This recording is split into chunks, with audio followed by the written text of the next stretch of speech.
We're in the home stretch. The process is comprised of 3 parts. The first is evaluation. And the evaluation process has a number of steps. First, we do consultation and screening. Then we do an occupational profile, which is an interview with the client that helps us figure out what's going on with the client, what's important to them, what's not, what kind of support they might have, what sort of living situation they're in. So it has to do with all the parts and pieces that the client can really help us with, and it helps to make our practice client-centered.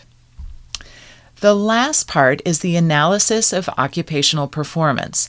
And when you translate that, that's the thing that most people think about in terms of evaluation. So that's the actual administration of a variety of different sorts of tests and measures to see how somebody is functioning, right? So they're either engaged in a motor test or filling out a questionnaire, things like that. The second part of the process is intervention. Intervention, again, has a few steps. The first part is to develop a plan. So without a plan and goals, it's impossible to see if our intervention is really working, right? So how do we know if our treatment is working? We need to develop a plan that includes goals and outcomes, how we're going to measure those outcomes, and also the method of service delivery. Are we going to see the person in person? How often? For how long? Are we going to collaborate with them? Are we going to do telehealth? Are we going to see them in a small group? How are we going to do this thing called treatment, right? Then the second part is implementing the plan. And again, this is the part when many people think about intervention, they think like, oh yeah, that's the therapy, right? So in the implementation of the plan, we address specific occupations, performance patterns, and skills. We're actually doing the guts of therapy, which may include remediation, or changing that person's abilities, helping them change their abilities so that they can participate in occupation. It also may mean adapting the activities or the environment. So if the person has a condition where they're not going to go back to a prior level of function, for example, maybe after a stroke, they can still participate in occupation by changing the environment or changing the demands of the task. The third part is a review of intervention, and that includes a reevaluation to see where we're at, to see how the person's responded to the intervention, to look at the goals and the progress, and to modify the plan as needed. In some cases, and many cases, this also includes plans for discharge.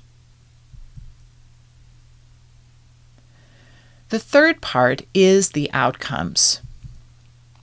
And the outcomes include, again, 3 parts.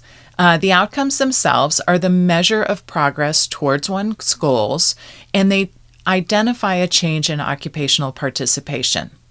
The second part is a transition, so facilitating the move from one life role or experience to another.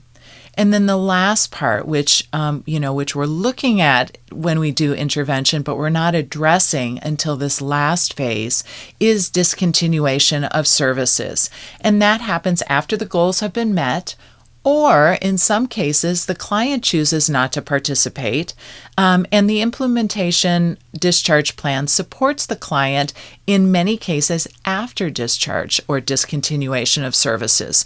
So we might not be seeing them, but somebody else might, right? Or we might change their care and they're being seen in the home. So the discontinuation of our services doesn't necessarily mean discontinuation of all services. Again, this is from the OTPF 3, and it's for your reference. It kind of sets up this idea of the process of occupational therapy. There's collaboration between the practitioner and the client, And if you look around the outer ring of the cycle, you can see the variety of parts of the process that we just discussed. So we come up with a plan, we implement the plan, and we review the plan. We select outcome measures and apply those outcomes, right? So this is a visual for those of you that like visual models and see systems rather than a linear A goes to B goes to C. And indeed, the occupational therapy process is a cycle rather than a straight line. This slide, and my apologies, it's the only copy I could find, and I know it's a little bit blurry at size.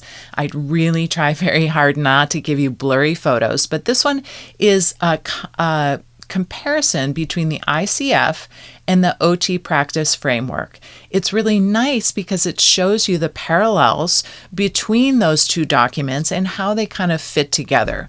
So we won't go through this in detail, but have a look if you're trying to differentiate between the two documents or see the scope of either of the documents in relationship to the other.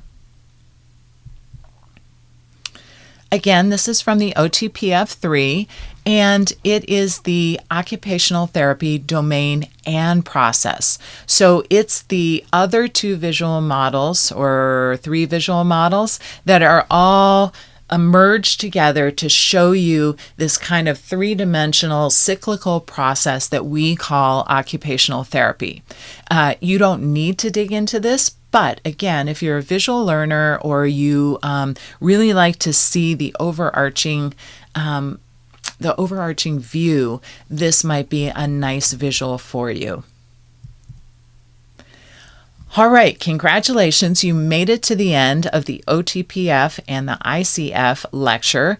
And if you have questions, I will be happy to answer them in class, or you can post them on the discussion board or email me. Thank you for your kind attention, and I'll see you in class.